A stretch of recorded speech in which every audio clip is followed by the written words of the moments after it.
There's nothing quite like the classic fantasy evil empire for when you really just wanted to use Nazis, but you couldn't find a way to justify it. All you have to do is cook up a snazzily dressed army of xenophobes with some cool helmets and you're good to go. Whether you want to tell a story about a group of plucky young ragtag rebels or just live out your assholish fantasies, well then this is the trope for you.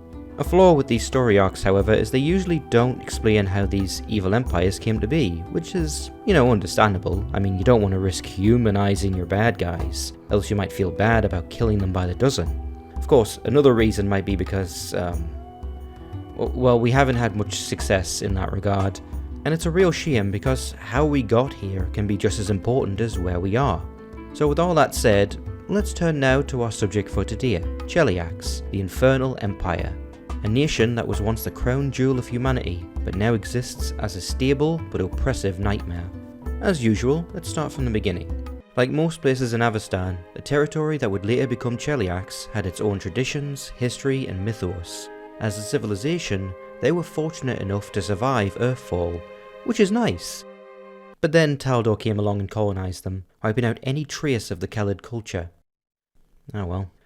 At least the integration was mostly bloodless, and the province of Cheliax was incorporated into Taldor without much fanfare. However, not even a century later, Taldor's war with Qadira had escalated, and the provincial governor, Aspects the Even-Tongued, rather cheekily declared independence, taking all of the power for himself while Taldor was too busy defending the other side of its empire. And thus began the Even-Tongued Conquest, which I must say is a terrible name, but I can't fault its success. They managed to annex both Isga and Galt through force, and convincing the province of Andoran to join with a polite invitation.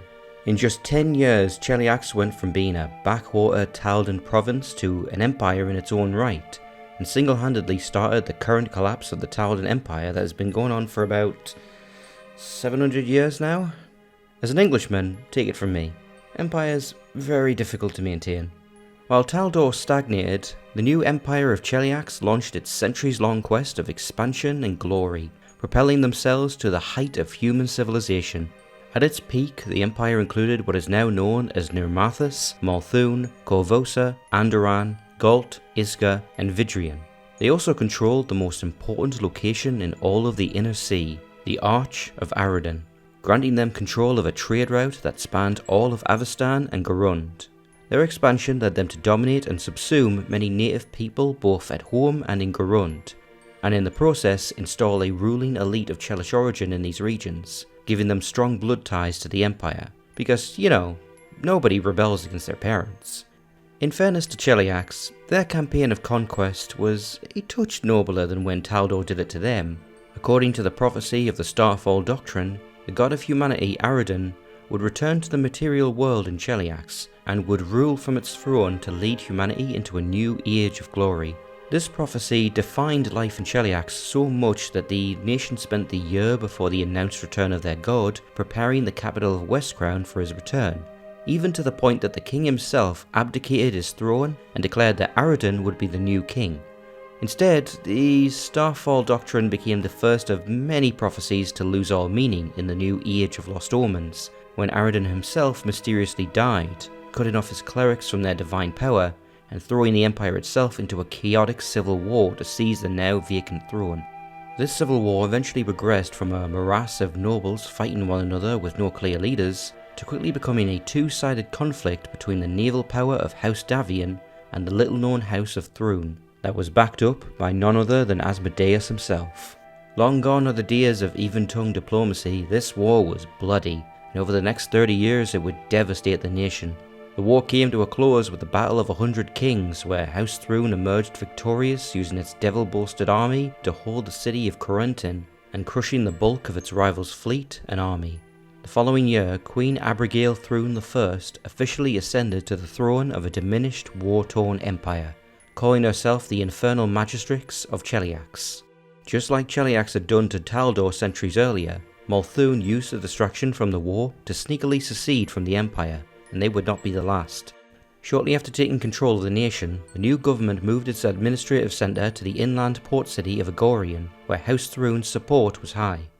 They declared the Church of Asmodeus to be the official state religion, and they wasted little time in demanding subservience from all of Imperial Cheliax's many holdings. For several months, things were starting to stabilise and the borders of Cheliax held fast, but unfortunately for the Agorian government, the infernal blasphemies of House Thrune turned public opinion against Cheliax. The people of Galt and Andoran rose up against their hellish overlords. The Thrune, however, were all too happy to let them leave. I mean, why go through the trouble of trying to tame lands that were loyal to their enemies during the war? And that said, losing those provinces did cost them dearly. Control over Iska was also threatened, though for different reasons. Goblins, of all things, endless hordes of them, led by more intelligent hobgoblins, launched a full-scale bloody invasion in what is now known as the Goblin Blood Wars. The vassal nation barely survived thanks to the combined efforts of Cheliax, Druma, and the recently seceded Andoran. Well, at least that's one thing they can still all agree on. Now stripped of many of its imperial holdings, Cheliax had managed to climb back from the ruinous days of the Civil War into a stable state, but at great cost to both its people and its pride. Now we mentioned something about devil-bolstered armies and state religion, and you might be wondering, how did people let this happen? I mean, say what you will about real-life elections, but if, I don't know, unspecified candidate announced that their running mate was Satan, I'd like to believe that we would question that. Who am I kidding? Well, a lot of people weren't happy about it, but after an entire generation of civil war, most people decided, we can deal with throwing up the horns now and again, it's not that bad. Just as long as we can get 5 minutes of frickin' peace. Plus, for the people on the opposing side, maybe fighting the legions of hell over a fancy chair, it's just not worth it. The Thrune was similarly aware of how tenuous their position was, and did everything they could not to rock the boat too much. Life went on, and things more or less went back to normal-ish. Worship of gods other than Asmodeus is still allowed, and even fairly popular, so long as those worshippers put up the facade of being devout Asmodeans whenever the Inquisitors come knocking. For the record, it is no secret to anyone that the majority of the population does not worship the Prince of Darkness. Everyone from the Thrune to the Devil God himself seems to be okay with that as long as they keep up appearances. Despite losing almost half of its holdings, Cheliax remains one of the largest nations in Golarion, with holdings in Gorund and even the mysterious distant continent of Arcadia. Elements of Chelish culture appear all over the planet, mostly in the ports and trading cities. Art, theatre, music, particularly opera, have seen a striking explosion in popularity in modern Cheliax, if only because the nation's beleaguered citizens increasingly need an escape from reality. Oof, striking a bit close to home there. As their indulgences rise, so too does their decadence. The common folks may be content with full tables and the occasional theatre visit, but the nobles are organising wild feasts and actual murder players where the actors fight to death on stage. These nobles will also frequently enter into their own devilish contracts so that they can show their fiendish servants off as a conversation starter. Because Chelish culture values brilliance in nearly any pursuit, and because its nobles are perpetually striving for advancement against one another, the Empire thinks itself more meritocratic than its neighbours. Low-born but talented individuals can always find patrons willing to advance their careers in exchange for profits or reflected glory, and can often marry or bribe their way into titles of their own in time. However, Cheliax is also merciless in enforcing the downsides of its meritocracy. Those unlucky enough to lack the qualities it values are treated as completely worthless, undeserving of even basic dignity. So it's basically our world, but with more opportunities and a halfway competent government. You might think that I'm playing devil's advocate here, but don't worry, there's plenty wrong with this place. Now that people have had time to put the war behind them, they're starting to notice a few things. For one, slavery. Slavery everywhere, particularly halflings. Ever so colourfully referred to as slips, they are treated with scorn and contempt. Tieflings, who you might have assumed would do just fine in Hellraiser country, are actually seen as worse than rabble, living proof of a lapse of control over diabolic temptation, and when they appear in public, they do so invariably as exotic slaves or furtive criminals. And while most of the citizens could choose to ignore slavery and racial discrimination, they cannot ignore the massive propaganda effort of House Thrune, who spends vast amount of money rewriting their own history and promoting just how fucking amazing they are. Does anyone else need a drink right about now? Anyway, this propaganda extends far beyond the territory of Cheliax, as the Thrune enjoys spreading the idea that things are so much better here with us to their former territories. We mentioned before something about inquisitors. Well, they come courtesy of the equally unexpected but not nearly as funny Asmodean Inquisition, a secret police branch of the church that deals with rooting out dissent and keeping an extensive network of citizen informants all over the country to monitor potential troublemakers. Inquisitors encourage the faithful to keep an eye on their neighbours and reward them for any information they provide. Nobody likes nosy neighbours, but imagine how much worse it would be if they could rat you out for saying that Ozzy's the real Prince of Darkness. While the occasional rebellion does crop up and slave-freeing organisations like the Bellflower Network continue to be a thorn in the Empire's side, this system of people ratting out their neighbours has gone a long way in keeping the populace in line. The nobles of Cheliax are not spared from the Inquisition either, as while the Asmodean faith is the official, state-sanctioned religion of Cheliax, there is a strong separation between the church and the state. The motives and methods of the Inquisitors often overlap with those of the Throne's agents, but the two institutions operate in parallel rather than a cohesive unit, and the relationship between the two bodies can go from cordial to antagonistic at the drop of a hat. This is where the other job of the Inquisition comes in, as they are also tasked with removing corrupt officials and bureaucrats, which grants the church a significant amount of power and also a lot of enemies with the aristocracy. While we're on the subject of nobility, despite their pretensions, questionable morality and recent rise to power, the noble houses that currently rule Cheliax do so more effectively than their imperial counterparts did prior to the Civil War. Who would have imagined that the devil worshippers would make good bureaucrats? Cheliax's titles of nobility follow a strict hierarchy, where the nobility is divided into 3 broad categories, each with 3 subcategories for a total of 9 noble ranks, because hell is obsessed with that number for some reason. The magistrates and members of her immediate family stand outside and above this hierarchy. As we mentioned before, the history of House Thrune has undergone significant revisions. The official history of Cheliax publishes a new edition every few months, and the Order of the Rack has to burn all the outdated copies, making it very difficult for scholars to piece together the true history and wasting a shit ton of paper. The book in question claims that House Thrune was responsible for nearly every economic, military and cultural victory that Cheliax has attained in the last 6 centuries, and that the failures are the result of their advice being ignored. In truth, the likely origins of the thrice-damned House of Thrune is that they were one of the many families elevated to nobility about 300 years ago. Back then, they were known as dour and reserved lawyers and bureaucrats.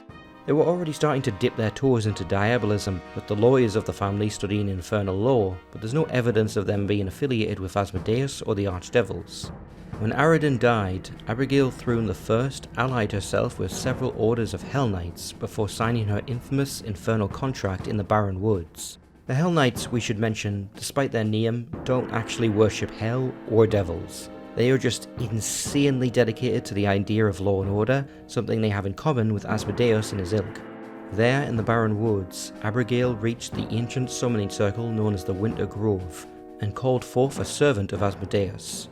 The nature of the contract they signed is still murky, but we know a couple things for a fact. Abigail would claim the throne of Cheliax in exchange for her soul. This was the first damnation. All of her family members would have to worship Asmodeus and be educated by devils. All of their souls would default to hell as long as they did not renounce the name and benefits of House Thrune. This was the second damnation. The third damnation is much more recent, as her great-granddaughter and the current ruler of Cheliax, Abigail II, recently increased the stakes of this contract by selling not just their souls, but the soul of the entire nation of Cheliax itself. Now, if some of you are sitting there going, wait, that's illegal, it's not just you.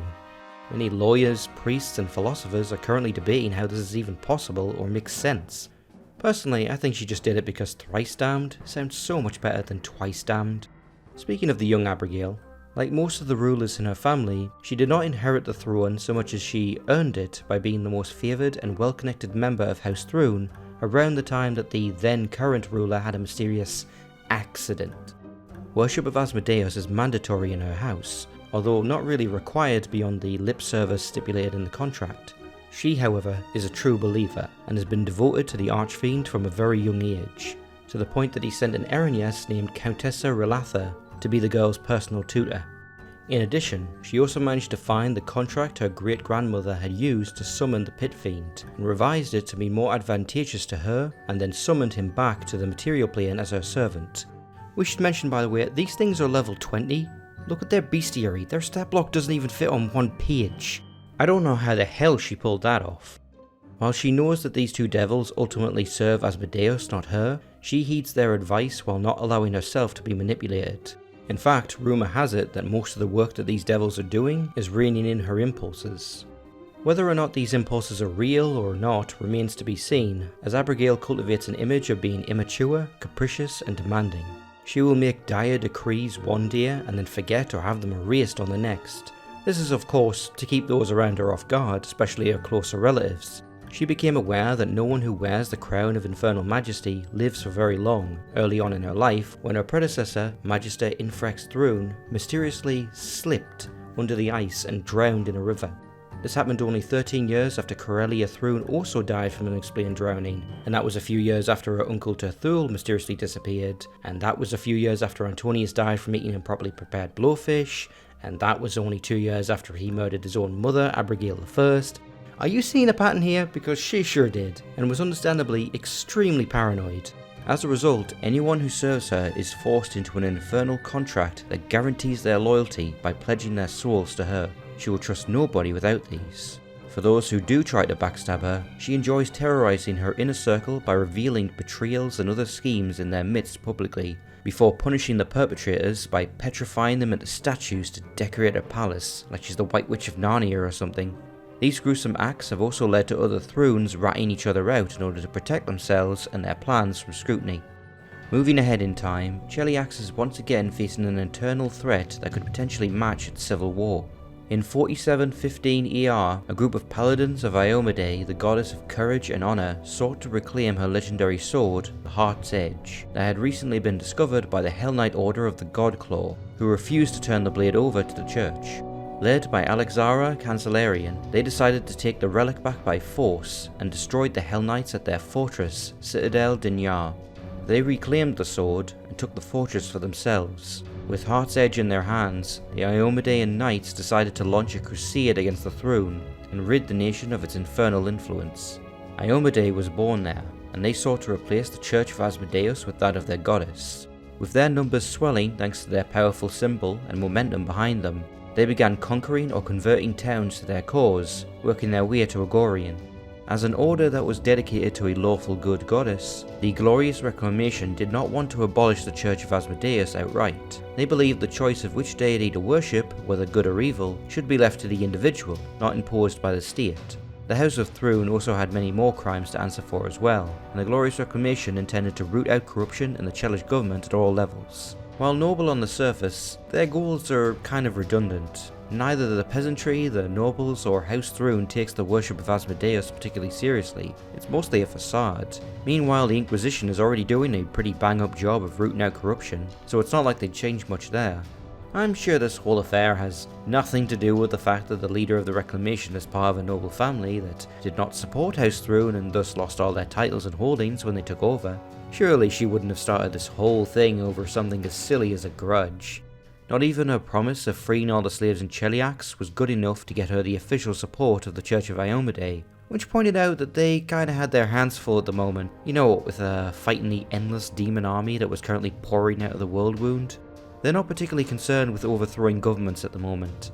Nevertheless, the crusade continued, and for the first time since the Thrune government consolidated its power, Cheliax faced a new threat to its heartland. Now, as usual, before we get into the second edition content, there will be massive spoilers for both the Hell's Rebels and the Hell's Vengeance books, as well as to the state of Cheliax in general as of ER 4720.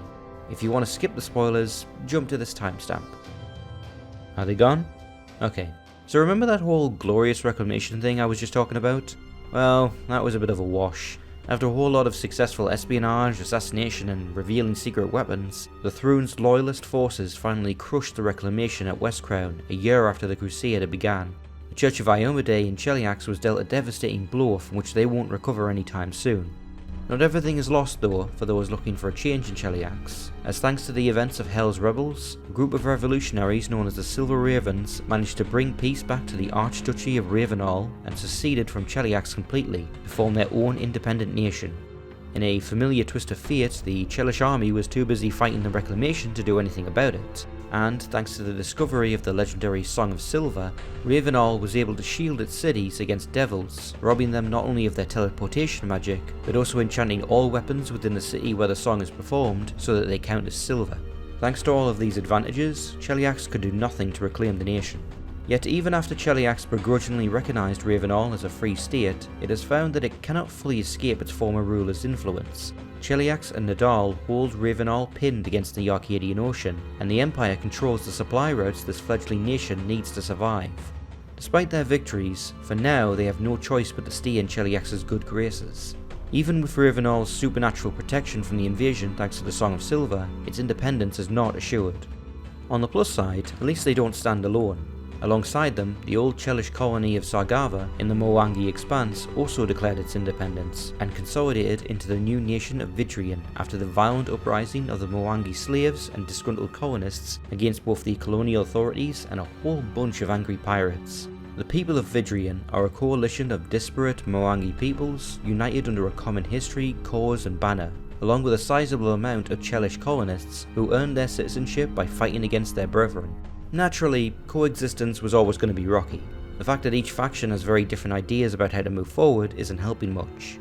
These are rough times for the Infernal Empire. While they have survived 3 separate revolutions in the past few years, all of these setbacks have left Cheliax far weaker than its glory days. At least they still have Isger, right? I wouldn't count Cheliax out quite yet. Their culture is strong, their economy is in better shape than ours, and let's not forget that Abrogail is only pretending to be a stupid brat. The proverbial ball is in their court now, so let's see what the throne does with it. Well, that about covers Cheliax. I would like to say a thank you to all of our viewers on YouTube, all of the donators on Ko-fi, and to all of the artists whose work gets featured in these videos. If you would like to support the channel and help us to continue commissioning art, you can use the link down below to find the Ko-fi page. Well, that's all for now. See you again, hopefully before the end of the year.